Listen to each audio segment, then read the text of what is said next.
أعوذ بالله من الشيطان الرجيم. بسم الله الرحمن الرحيم.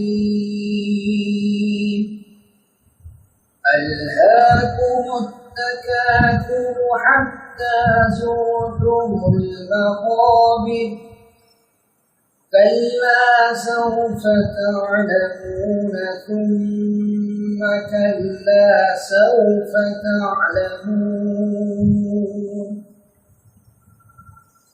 كلا لو تعلمون علم اليقين لترون الجحيم ثم لترونها عين اليقين